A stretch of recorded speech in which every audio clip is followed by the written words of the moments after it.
जय हो प्रभु, न पकड़े हैं।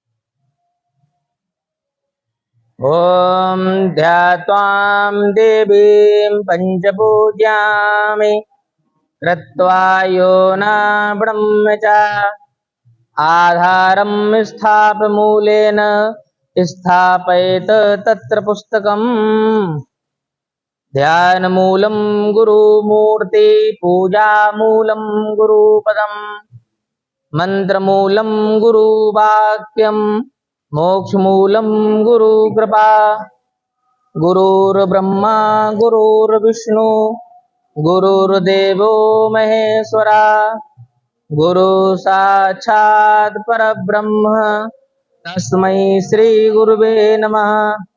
तस्मै श्री गुरुवे नमः। लक्ष्मीनाथ समारंभाम् नाथयामुनिमध्यमाम् अस्मदाचार्यपर्यन्ताम् वन्दे गुरुपरम्पराम्। वन्दे गुरुपरम्पराम्। श्रीमन्नारायण नारायण नारायण भजमन्नारायण नारायण नारायण श्रीमन्नारायण नारायण नारायण। लक्ष्मी नारायण भगवान की जय। वृंदावन बिहारी लाल की जय। अयोध्या नाथ की जय। वैशाख मास महात्म की जय। श्री भागवत भगवान की जय। आज जो है वैशाख मास के महात्म की कथा जो है वो 24वें अध्याय की कथा का हम लोग श्रवण करेंगे। इसमें वैशाख शुक्ल द्वादशी का महात्म एवं प्रभाव जो है इसका विवरण या इसका वर्णन है। आइए कथा में प्रवेश करते हैं। श्रुतजीव जी कहते हैं कि हे राजन, इन सब पुण्य वर्धनी तिथियों में शुक्ल पक्ष की द्वादशी संपूर्ण पापों का नाश करने वाली है। वैशाख मास में शुक्ल पक्ष के दिन बछड़े सहित गोदान करने का बड़ा ही महत्व है तथा ब्राह्मण भोजन कराना, गंगा तट पर ग्रहण के साथ में समय दान करना, दुर्भिक्ष के समय प्रतिदिन करोड़ों मनुष्यों को भोजन कराने के बराबर फल प्राप्त होता है। इस दिन एक चुटकी अन्न देना भी कोटि ब्राह्मणों को भोजन कराने के फल के बराबर है। तुलसी के कोमल पत्तों से भगवान विष्णु को दूध द्वारा स्नान कराने से राजसूय और अश्वमेध यज्ञों के समान फल प्राप्त होता है। चंदन आदि का दान सायंकाल के समय करने से आने वाली व्याधियों से सदैव मुक्त व्यक्ति रहता है। शालिग्राम शिला का दान करने से संपूर्ण पापों से छूटता है। यम, पितृगण, देवता और विष्णु भगवान के निमित्त दक्षिणा सहित जल का घड़ा, दही और अन्न का दान करना प्रयागराज में प्रतिदिन करोड़ों मनुष्यों को एक वर्ष तक सठरस युक्त सुंदर भोजन कराने के बराबर है। शुक्ल पक्ष की त्रयोदशी के दिन दूध, दही, घृत, मधुर मिष्ठान आदि पंचामृत से भगवान विष्णु को स्नान करा के पूजन करने वाला व्यक्ति अपने कुल सहित विष्णु लोक को जाता है। सायंकाल में शरबत दान करने से, रसीली ककड़ी दान करने से, ईख व आम का दान करने से अपने सब पापों के कर्म बंधनों से छूटकर मुक्ति को पाता है और उसकी संतान 100 पीढ़ियों तक बराबर चलती रहती हैं। शुक्ल पक्ष की द्वादशी में जो कुछ भी पुण्य किया जाता है वह फल अक्षय हो जाता है। द्वादशी में इस व्रत की प्रख्याति क्यों हुई वह भी मैं तुम्हारे सामने कहता हूँ, वो ध्यान से सुने। इसके सुनने से पाप दूर होते हैं और अत्यंत मंगलकारी भी है। प्राचीन काल में काश्मीर देश में एक देवदत्ता नामक ब्राह्मण हुआ करते थे। उनकी मालती नामक एक पाप रूपी पुत्री सत्यशील नाम के बड़े विद्वान ब्राह्मण को ब्याही गई। उनकी पुत्री का नाम मालती, जो एक पाप रूपी और सत्यशील नाम के बड़े विद्वान ब्राह्मण को ब्याही गई। इनकी पुत्री देवदत्ता की। उसका पति उसे अपने यवन देश को ले गया, परंतु रूप यौवन संयुक्ता कभी भी पति को प्रिय न हुई। वह उसे सदा द्वेष रखती थी और अपने पति पर क्रोध करके उसे वशीभूत करने की इच्छा से पतित स्त्रियों के बताए अनुसार अपने पति को दास के समान बस में करने के लिए वशीकरण की औषधि लेने हेतु एक योगिनी के मंदिर में जाकर योगिनी को प्रसन्न करने लगी। वह दुराचारिणी बहुत शीघ्र ही उस कुटी में जा पहुंची, जो बहुत लंबी चौड़ी और कांतिमान थी, जिसमें 100 स्तंभ बने हुए थे, जो सुसज्जित थी, जिसमें दीपक जगमगा रहे थे। ऐसे शोभायमान स्थान में वह योगिनी के आने की बाट में रुद्राक्ष की माला लिए जप कर रही थी। इस प्रकार उस स्त्री के प्रार्थना करने पर योगिनी ने प्रसन्न होकर उसे मन को लुब्ध करने वाले मंत्र बतलाए। तब उस स्त्री ने नमस्कार कर सूर्य की कांति के समान प्रकाशमान हीरे से जड़ी अपने हाथ की अंगूठी योगिनी को दे दी, जिससे प्रसन्न होकर योगिनी ने उसे हृदय का वृत्तांत जानकर उस मालती नामक स्त्री को वशीकरण चूर्ण देकर कहा कि इस चूर्ण को अपने पति को देकर उसकी ग्रीवा की रक्षा करना, तो तेरा पति तेरे बस में होकर किसी के पास नहीं जाएगा तथा तेरे दुष्चरित्र को भी देखकर कुछ नहीं कहेगा। तब उस स्त्री ने घर आकर संध्या के समय वह चूर्ण दूध में मिलाकर अपने पति को दे दिया। हे राजन, उस चूर्ण के पीने से उसे क्षय रोग हो गया, जिससे वह दिनों दिन क्षीण होने लगा। उसके गृह स्थान में दुष्ट घाव से कीड़े पड़ गए। पति की ऐसी दशा हो जाने पर वह दुष्ट कुंसली इच्छा पूर्वक विचारने लगी कि उसका पति घाव की पीड़ा से व्याकुल हो त्राहि त्राहि पुकारने लगा और बोला कि हे शोभने, मैं तेरा दास हूँ, तेरी शरण में हूँ, मेरी रक्षा कर। मैं पर स्त्री की इच्छा नहीं करता हूँ। हे राजन, अपने पति की ऐसी बातें सुनकर वह घबरा गई और पति के जीवन से मेरा सुहाग बना रहे, ऐसा विचार करके योगिनी के पास पुनः गई और उससे सब वृत्तांत कह सुनाया। तब उसने पहली औषधि का दाह शांत करने के निमित्त दूसरी औषधि दी, जिसका सेवन करते ही उसके पति का दाह शांत हो गया और वह स्वस्थ भी हो गया। उसका पति सदैव घर में ही रहता था और उसके वशीभूत भी हो गया था। तब उसकी स्त्री के पास सभी जातियों के व्यभिचारी मनुष्य घर के काम के बहाने आने लगे। उस पाप के कारण उसके शरीर में भयानक प्राणनाशक कीड़े पड़ गए, जिन्होंने उसकी नाक, जीवा दोनों कानों में छेद कर दिए। उसके स्तन कट गए, उंगलियों की में ठोट बंध गई। अंत में वह देह त्याग कर नरक भोगने लगी। 15 सहस्र वर्षों तक, 15,000 वर्षों तक वो ताम्र भांड नामक नरक में दग्ध होने के बाद वह 100 जन्मों तक बार बार कुत्ते की योनि में पड़कर घर घर घूमती रही। फिर सौबीर देश में पद्म बंधु नामक ब्राह्मण की दासी के घर कुकर की योनि पाकर के उसके कान टूटे फूटे और पूंछ छिन्न भिन्न तथा मस्तक में कीड़े पड़े रहते थे।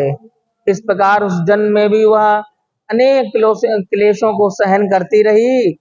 दैव योग से जब कर्म फल पूरा हो गया तो वैशाख मास की मेष की संक्रांति में शुक्ल पक्ष की एकादशी के दिन पद्म बंधु का पुत्र नदी में स्नान कर पवित्र होकर गीले वस्त्रों से घर आया। वहां तुलसी स्तंभ के पास उसने अपने चरण धोए। उसी स्तंभ के नीचे वह कुकर योनि में पैदा हुआ वो स्त्री जो है वो सो रही थी। अस्त सूर्योदय से पहले वह कुकर उस चरणों के धोए हुए जल में लौट गई, जिससे उसके सभी अशुभ कर्म तत्क्षणात ही नष्ट हो गए और उसे पूर्व जन्म की भी याद हो आई।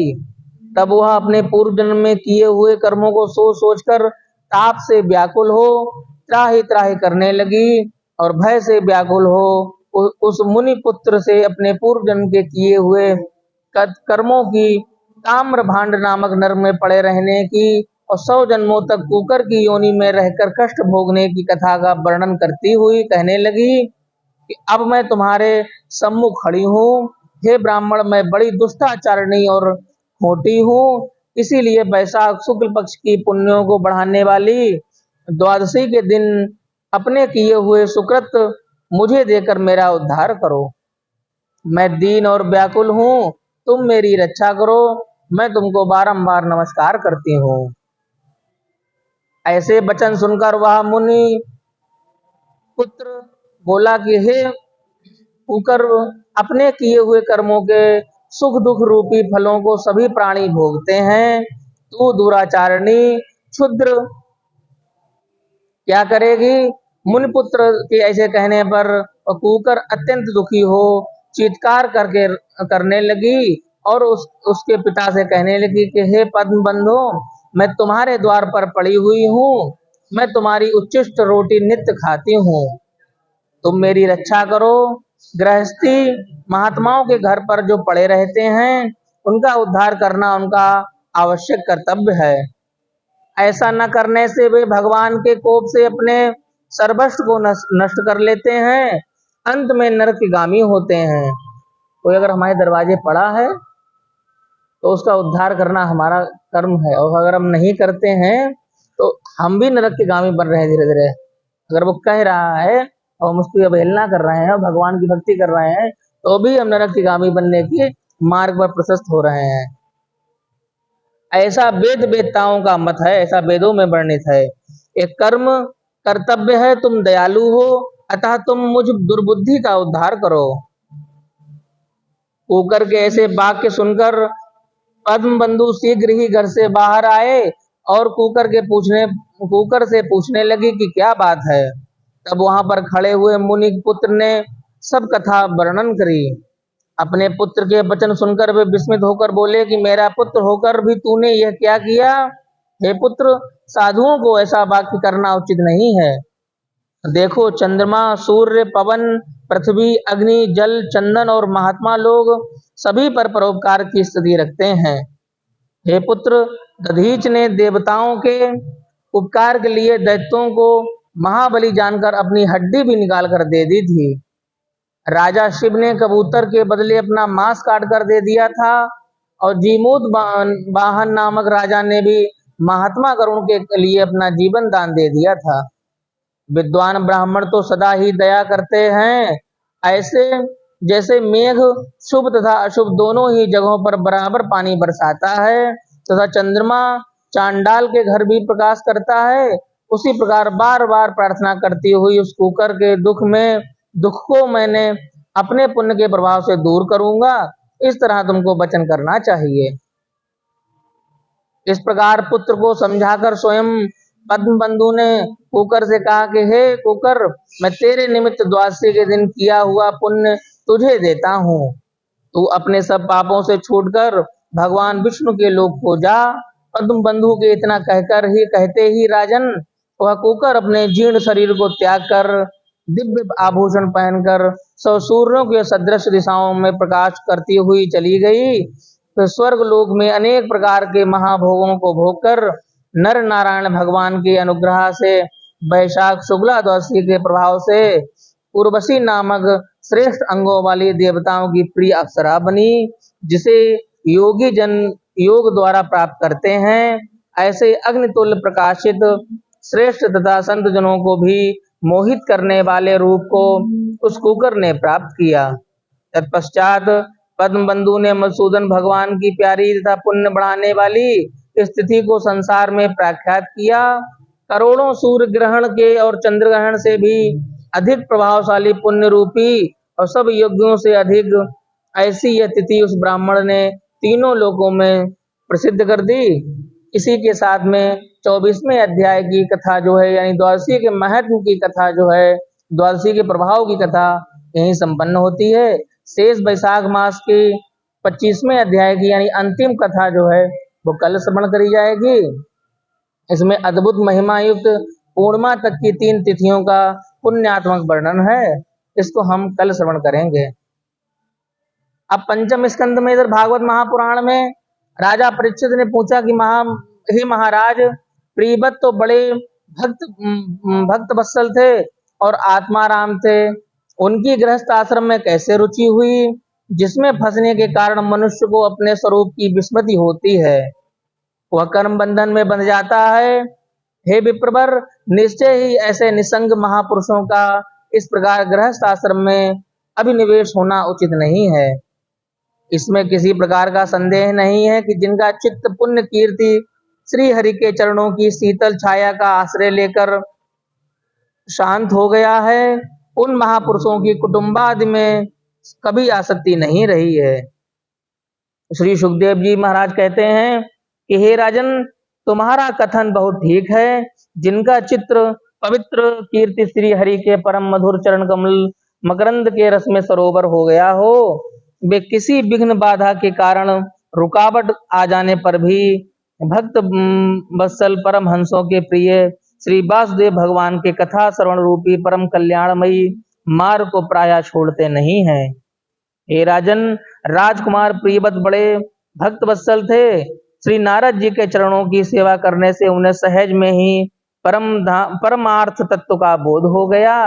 वे ब्रह्म शस्त्र की दीक्षा निरंतर ही ब्रह्माभ्यास से जीवन बिताने का नियम लेने वाले ही थे कि उसी समय उनके पिता स्वयंभू मनु ने उन्हें पृथ्वी पालन के लिए शास्त्र में बताए हुए सभी श्रेष्ठ गुणों से पूर्णतया संपन्न देखकर राज्य शासन के लिए आज्ञा दी।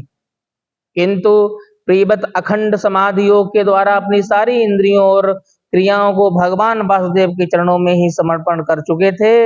अतः पिता की आज्ञा किसी प्रकार उल्लंघन करने योग्य न होने पर भी यह सोचकर कि राज्य अधिकार पाकर मेरा आत्मस्वरूप स्त्री पुत्र आदि असत्य प्रपंच से आच्छादित हो जाएगा, राज्य और कुटुंब की चिंता में फंसकर मैं परमार्थ तत्व को प्रायः भूल जाऊंगा, उन्होंने उसे स्वीकार नहीं किया।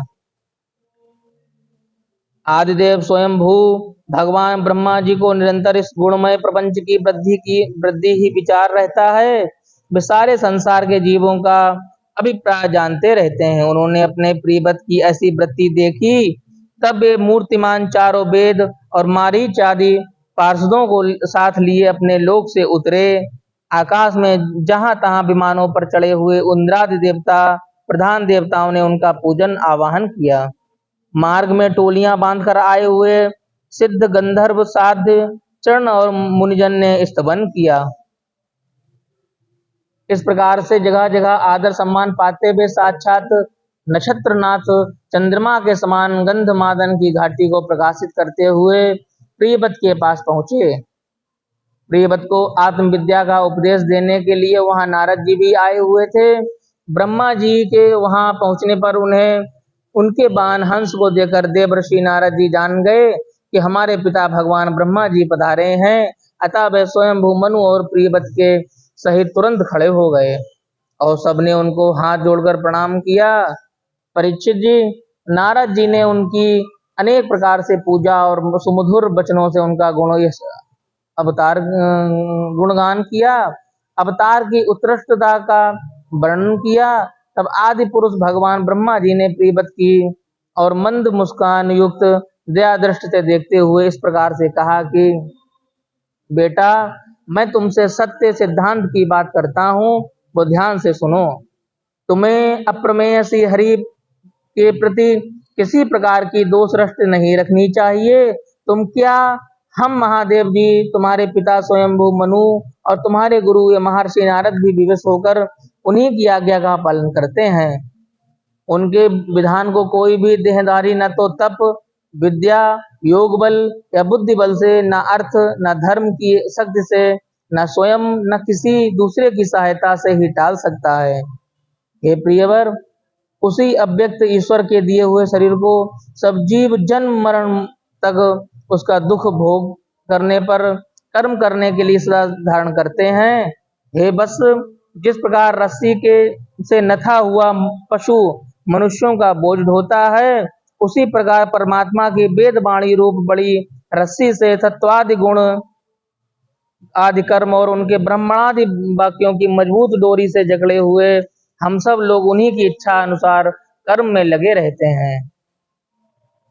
मुक्त पुरुष भी प्रारब्ध बोध करता हुआ भगवान की इच्छा के अनुसार अपने शरीर को धारण करता है। ठीक वैसे ही जैसे मनुष्य की निंद्रा टूट जाने पर भी उसे स्वप्न में अनुभव किए हुए पदार्थों का स्मरण होता है, इस अवस्था में भी उसको अभिमान नहीं होता और विषय वासना के जिन संस्कारों के कारण दूसरा जन्म होता है उन्हें वह स्वीकार नहीं करता। जो पुरुष इंद्रियों के वशीभूत हैं वह वन वन में विचरण करते हैं और उसे जन्म मरण का भय नहीं रहता, क्योंकि बिना जीते हुए मन और इंद्रिय रूपी 6 शस्त्र कभी उसका पीछा नहीं छोड़ते। जो बुद्धिमान पुरुष इंद्रियों को जीतकर अपनी आत्माओं में रमण करते हैं उनका गृहस्थ आश्रम भी क्या बिगाड़ सकता है। जिसे इन 6 शस्त्रों को जीतने की इच्छा हो वह पहले घर में रहकर ही उनका अत्यंत निरोध करते हुए भी उन्हें वश में करने का प्रयत्न करे। किले में सुरक्षित रहकर लड़ने वाला राजा अपने प्रबल शस्त्रों को भी जीत लेता है।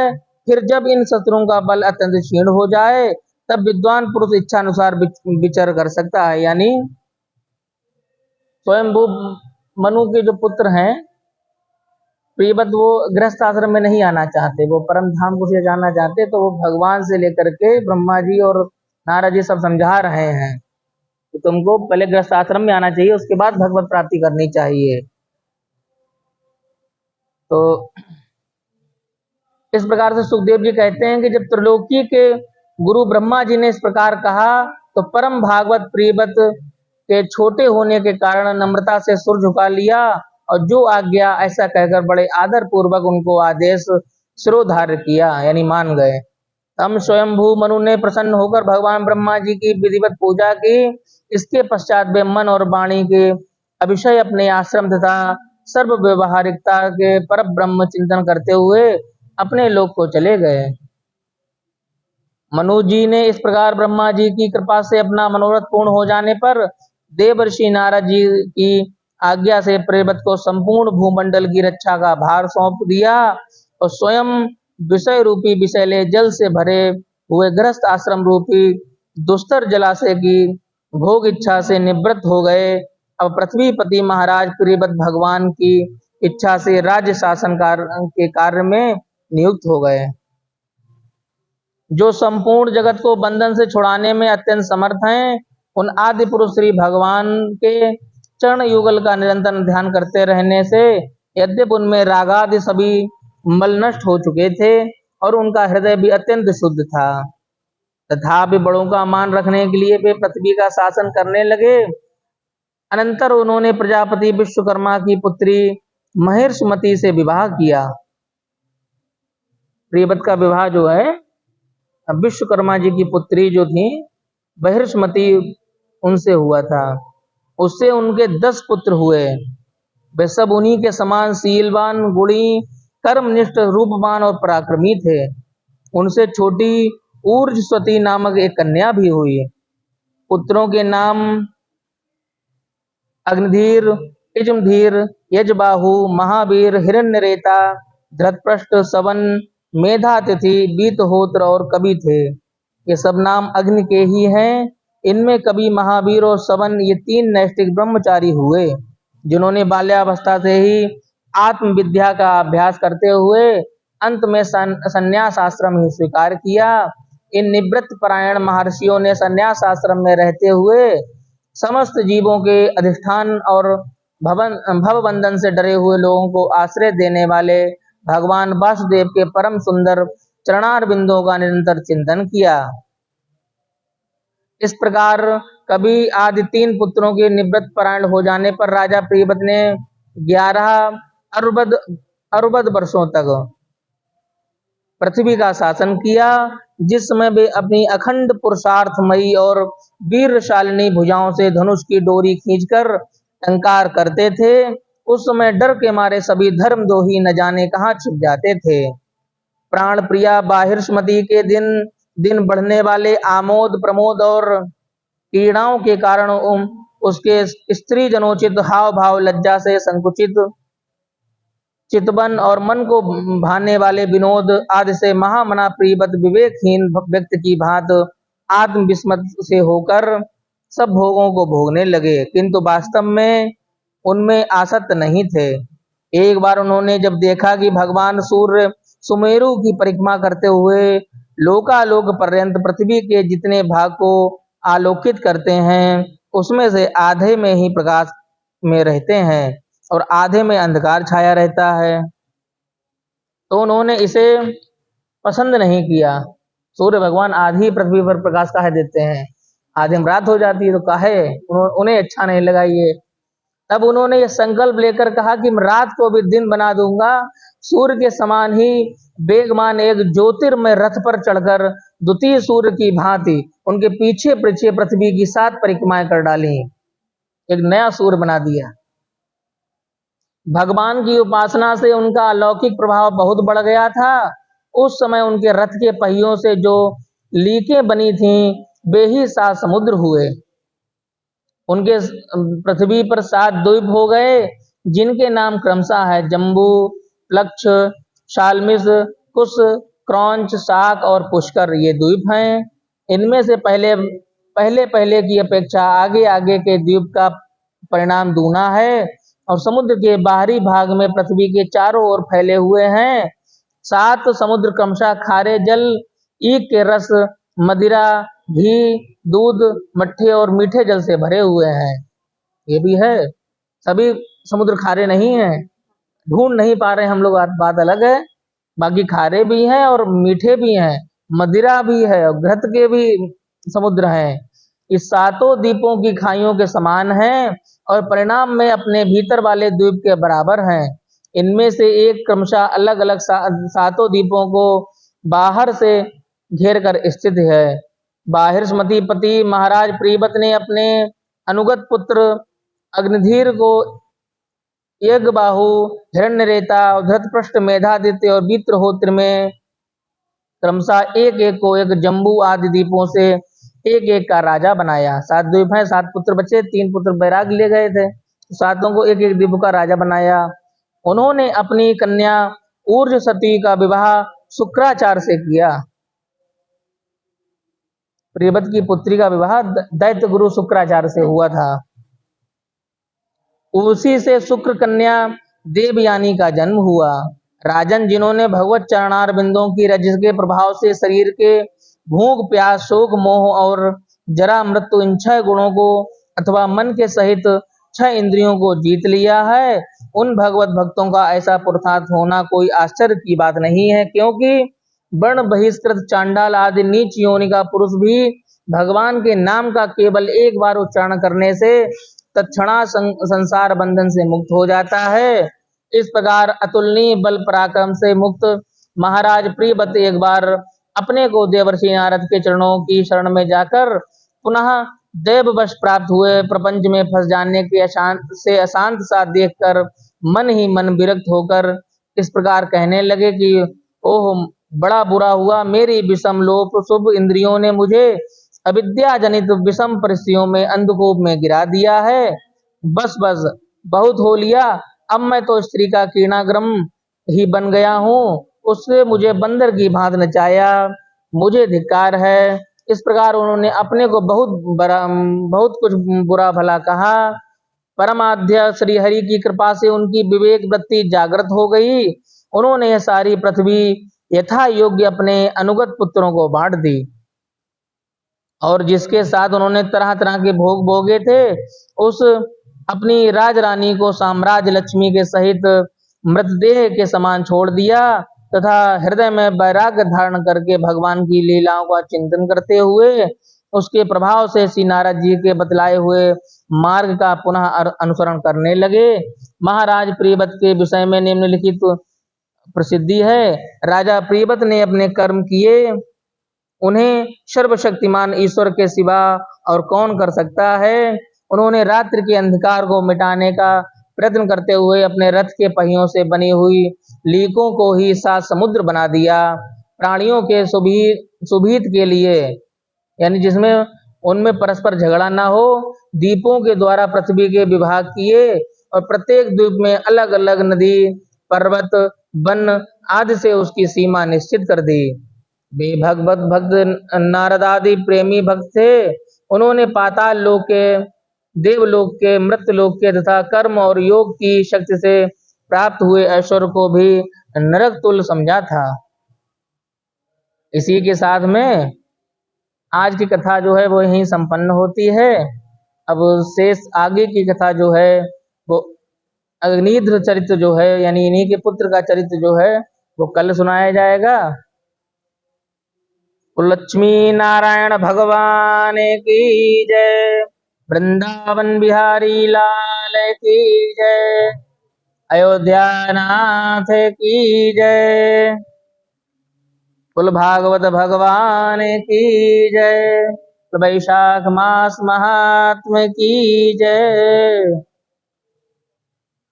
श्रीमन्नारायण नारायण नारायण, भजमन नारायण नारायण नारायण, श्रीमन्नारायण नारायण नारायण।